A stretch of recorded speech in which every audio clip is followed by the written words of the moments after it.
Guys, so today we're going to be opening the Super Dragon Ball Heroes 10th anniversary special binder set here. Because this is such a big binder, just for reference, like this is how big this thing is. I'm not going to be able to do this in the normal spot that I recorded the other box openings. So I brought this over here to this sort of like desk over here. The other spot where I did the openings is over there. Very...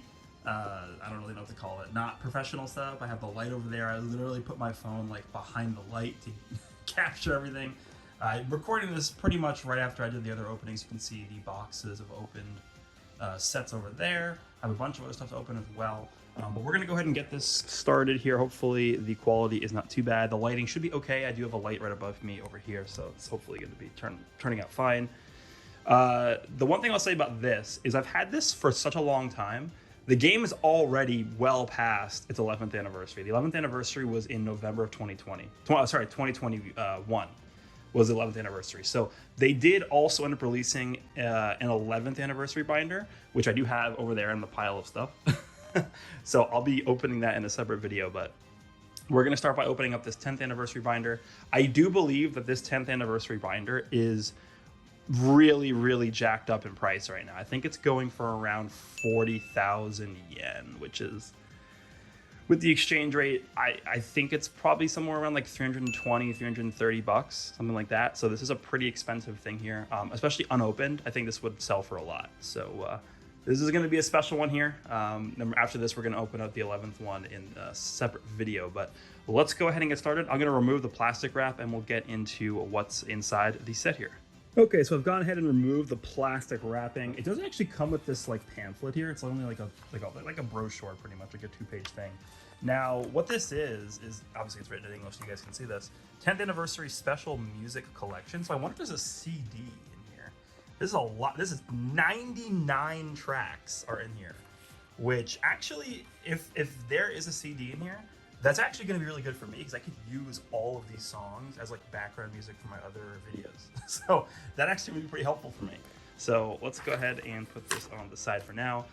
There's no turning back. I opened it. As soon as you open any of this stuff, the value does go way down if you decide to sell it later, but I will not be selling this because this is a piece of history here. Let's open it up here and see what we got. Okay, so it does come with a bunch of cards. Let me just make sure that everything is set fine. Okay, it does, it does come with a CD. Okay, so I think that's crazy. 99 tracks are on this thing, huh? Let's see. So this is the Super Dragon Ball Heroes 10th Anniversary Special Music Collection. That actually does help. I'm always looking for new tracks to include as background music for my other videos. And a lot of the times I can't use them because of copyright stuff, but generally video game music doesn't incur like a copyright claim or a strike. So typically these should be fine, but I'll have to test that out separately. I wonder, is that everything that's in here? I think so. Let me go ahead and just open up this thing and see if that's all that's in this white thing. All right, there we go. I actually didn't even realize that this CD came with this, so I will definitely be making use of this, probably upload all those tracks to my PC, and then make a folder with like all the tracks saved in there, so that I could just like drag and drop them into my projects, my future videos. So this is good to have. I'll put this on the side here. Let's go through the cards that came with this, because I believe that's where most of the value, in fact, probably like almost all the value is coming from in terms of why this binder is so expensive. So, I mean, it comes with the pages. This is the main reason why you would want a binder, like just in general, right?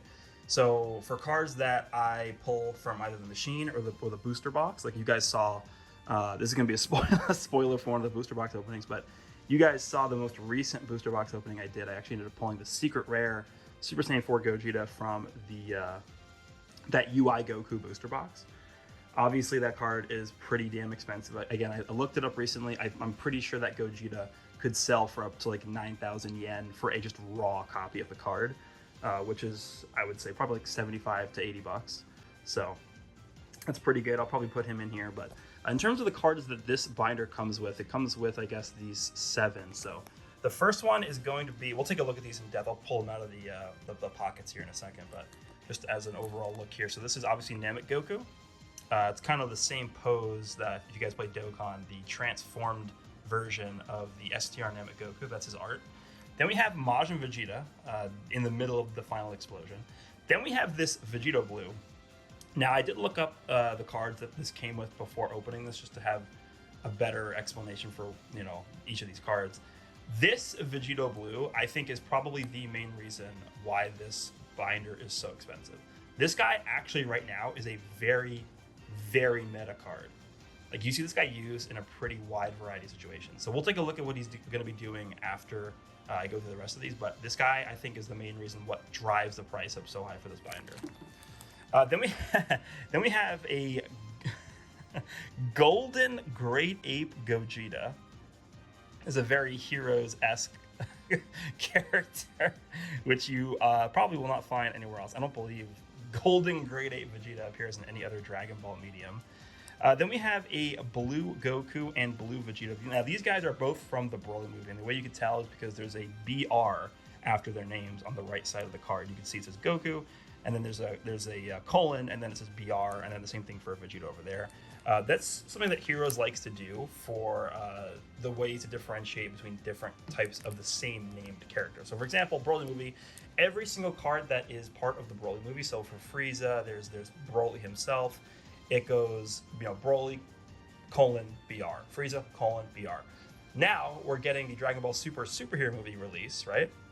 And there is a definitely very visually stark contrast between the designs for the characters for those movies. So what they've done for the superhero movie is they've done the same thing for the Broly movie, except it's going to be colon SH. And I think I did pull a few of those cards in the prior videos and the openings. You guys can see that.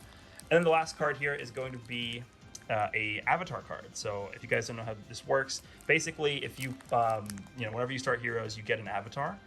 And I believe the 10th anniversary was when they introduced Ultra Instinct as a transformation for the avatars, which is why this one is looking the way it does, because it's Ultra Instinct.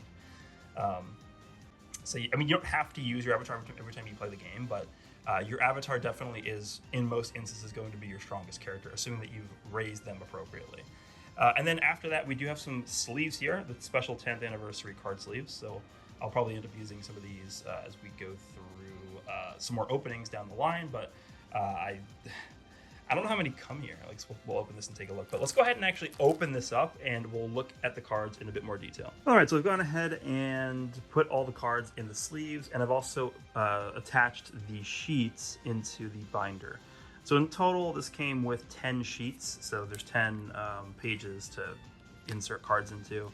Obviously, there's 9 slots per page, and you could go ahead and do one card. I think it's actually, yeah, because some binders have spots in the front and back to put cards into, but it looks like this one just has a spot on the front. There's no actual, I don't think there's a place in the back. Yeah, there's nothing on the back to do that. So it's going to be 9 cards per page, 10 pages, so you could fit 90 cards in here with the pages that are included here.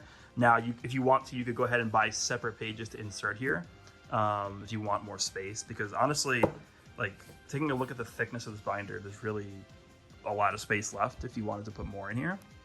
So for now, we can hold up to 90 cards in here, which is good. But in terms of how many sleeves they gave us, they only gave us 7, which I guess makes sense because there's 7 cards that came with this. So I guess the intention is for you to just put each card into a sleeve, which is what I did here. So we'll go through each of these cards, you know, not in super detail, but just to take a look at what each of them are doing. So obviously the first one is going to be the Hero Avatar card. As I explained earlier, this is not much different than any other Hero Avatar card. They're all the same. They just give you your avatar. That's all they do. On the back, I think it shows you each of the possible Hero Avatars. They're split up into 3 different typings. There's Hero, Elite, and Berserker from left to right there, and they're all different races and stuff like that. So that's the Hero Avatar card. I think it looks pretty cool. I mean, the UI avatar, I mean, that was new when this released. So, by the way, this binder came out in 2020 November, so we're talking like a year and a half ago or so. Next, we're going to take a look at the Broly movie Blue Goku. This guy, okay, so let's see what he does here. He does the God Kamehameha, I don't know, I guess it's called the Ultra Transcendent God Kamehameha, or whatever you want to call it. Super Saiyan God Super Saiyan, Goku BR. So his ability is during the let me just make sure I'm seeing this quickly. During the prep phase, if you have 3 or more hero energy, he actually takes 2 hero energy away from your team, but then in exchange for that, he gives your whole team 1,000 guard and then 2,000 power to all your supporters on your team. And then this effect increases if you have a Vegeta BR on your team, which obviously comes with one. So the next card is going to be Vegeta BR. So pretty much the counterpart to that Goku. He does the Super Big Bang attack. That's his super attack there. He's obviously Super Saiyan God, Super Saiyan Vegeta BR. So his passive is when he's an attacker at the end of the power level phase. If your power level was 8,000 or higher, he reduces the damage dealt by all enemies. And then this effect increases if Goku BR is on your team. But I do like the illustrations of these cards. I don't think these are going to be like super good. At least those two aren't, I don't think. I have to use them to really understand. But next we have the Namek Super Saiyan Goku.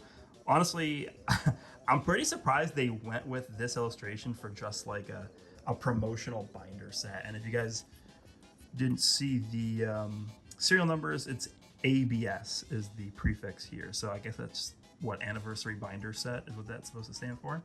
It looks like he is a battle damaged Goku. Top right of the card, you can see what his portrait looks like in game. So just Super Saiyan Goku. He does the full power Kamehameha as a super attack. He has a Kamehameha card action ability. And his passive, let's see.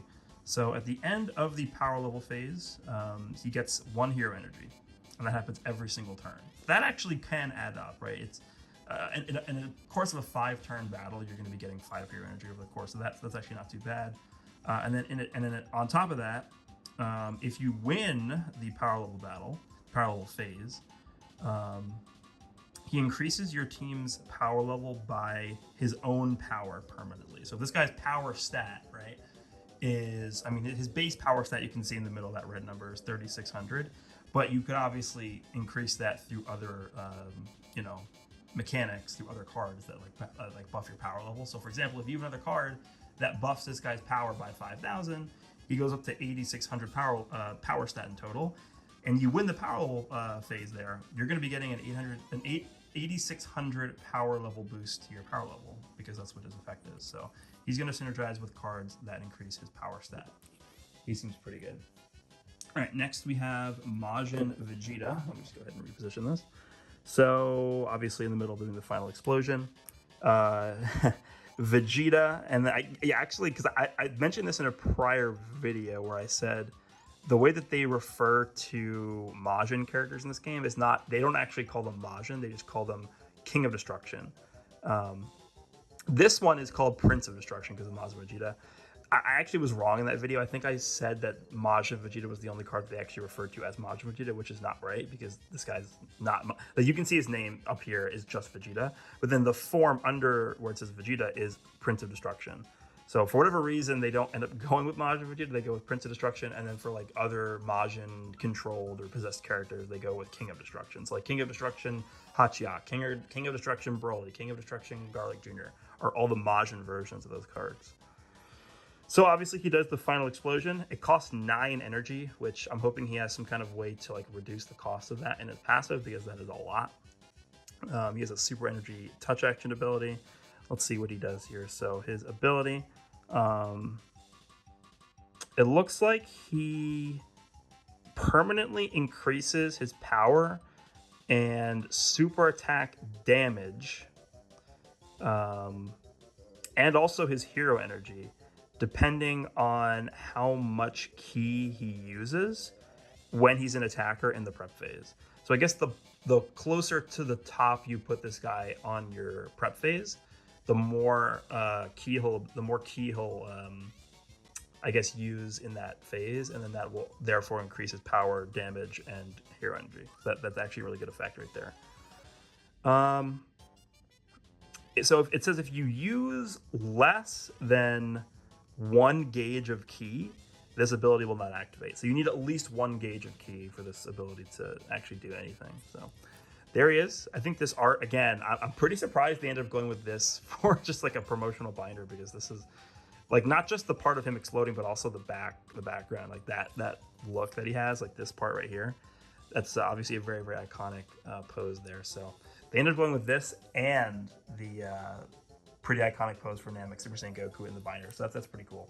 I think we'll save Vegito for last, and we'll go and talk about Golden Great Ape Gogeta next. So very clearly a character you're not really going to see in any other medium for Dragon Ball.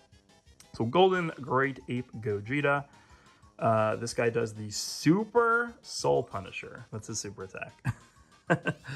So this is an SP card because he's a giant card. And the way that SP cards work is basically they're just on the field. And they typically can't attack in a normal way, but this guy can. So Charge Impact, when he wins his Charge Impact, he launches his super attack. So there's not really any sort of hero energy requirement for that. He just, if you win the Charge Impact, you're going to super. And then he also has a supporting effect as well.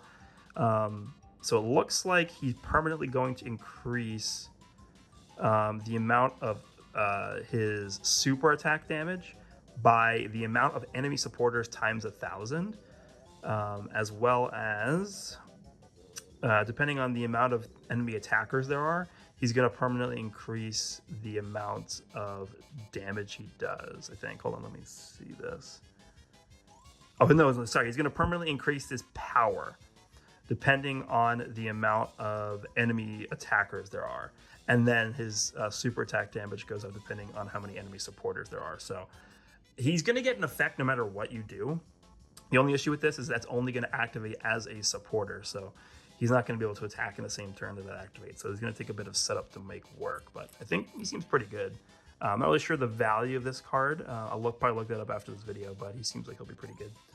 And then last but not least, we have Super Saiyan God, Super Saiyan Vegito, aka Vegito Blue here. Again, I think this is the main reason why this binder is so expensive. This guy is one of the better meta units right now. He has a block burst touch action ability. He does the God Finish super attack, which I believe is the attack that he does against Murzumasu like seconds before defusing in the anime. So yeah, he seems like he's pretty decent here. Let's see what he does in terms of his passive. So let's see. I vaguely remember this guy being a pretty defensive character.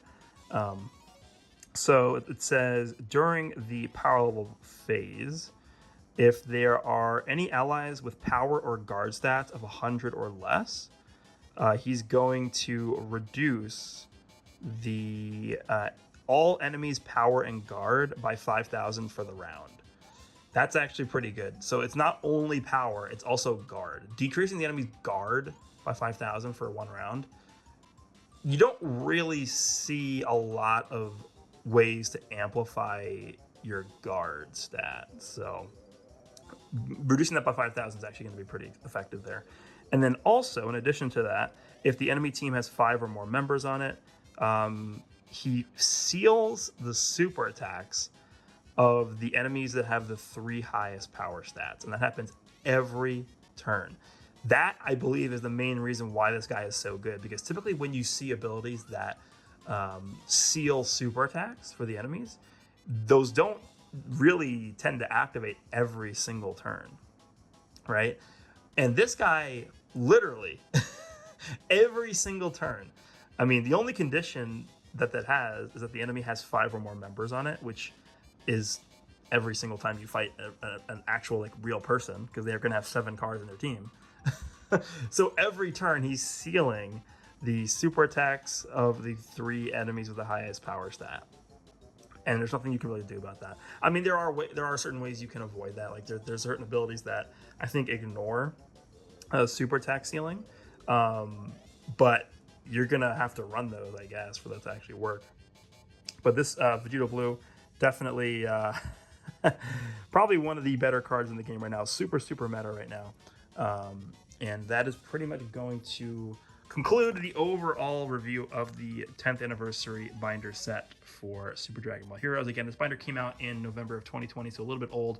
I have had this binder since it released. I've just been waiting for a long time to open this, but just to quickly recap, the binder itself is pretty good quality binder here.